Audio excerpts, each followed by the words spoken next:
Hello students, welcome to this class of Social Science Civics, Chapter 3, topic How the State Government Works.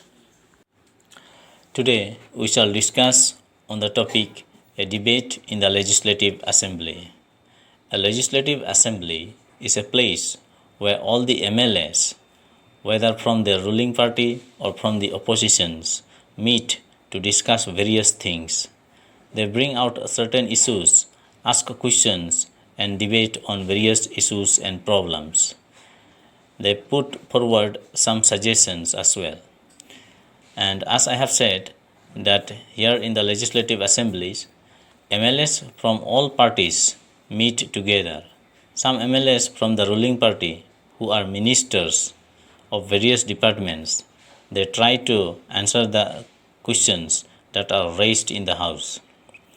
So, under this topic, you try to figure out from the arguments who are from the opposition party and who are from the ruling party.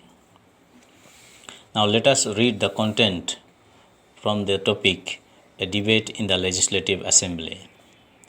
Afrin and Sujata and many other students from their school traveled to the state capital to visit the Legislative Assembly, which was housed in an impressive building. The children were very excited. So after security checks, they were taken upstairs. There was a gallery from where they could see the large hall below. There were rows and rows of desks. The assembly was going to have a debate on a current problem. So during this time, MLAs can express their opinions and ask questions related to the issues or give suggestions about what should be done by the government. Those who wish to can respond to this. The minister then replies to the questions and tries to assure the assembly that adequate steps are being taken. The chief minister and other ministers have to take decisions and run the government. We usually hear about them or see them in the news channels or in the newspapers. However, whatever decisions are being taken have to be approved by the members of the Legislative Assembly.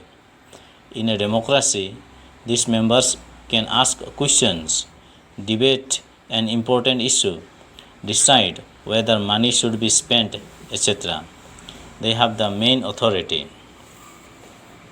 Now, let us try to find out what were the main arguments put forward by different MLAs who thought that government was not taking the situation in a serious manner. MLA 1, he belongs to the constituency of Alkanda Gaon. In his constituency, during the last 3 weeks, 15 deaths have occurred because of diarrhea.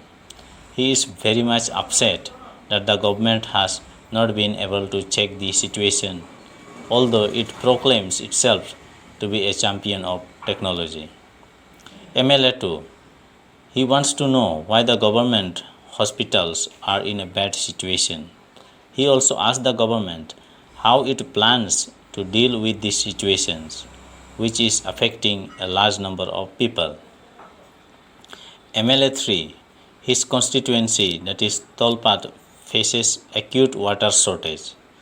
Women have to fetch water from a long distance. The MLA wants to know from the government the number of tankers that have been put into service to supply water. Then MLA 4 is from the ruling party. I think my colleagues are exaggerating the problem.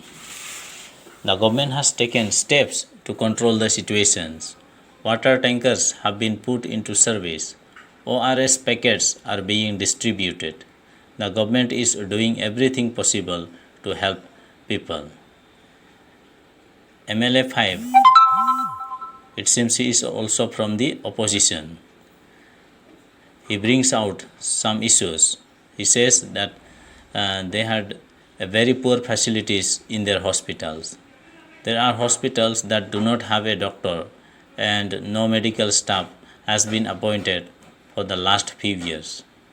and in another hospital the doctor has gone on a long leave, and this is a shame.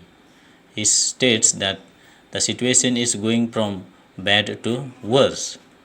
So he asked the government how they are going to ensure that ORS packets reach all families in the affected areas. So MLA 6 responds, the opposition members are unnecessarily blaming the government. The previous government did not pay any attention to sanitization. So we have now taken up a drive to clear the garbage that has been lying around for years. So the ruling party blames the previous government. So the blame game goes on and on. In this way, the ruling party does not take the blame and skip from the responsibility. Thank you, students, and have a wonderful day ahead.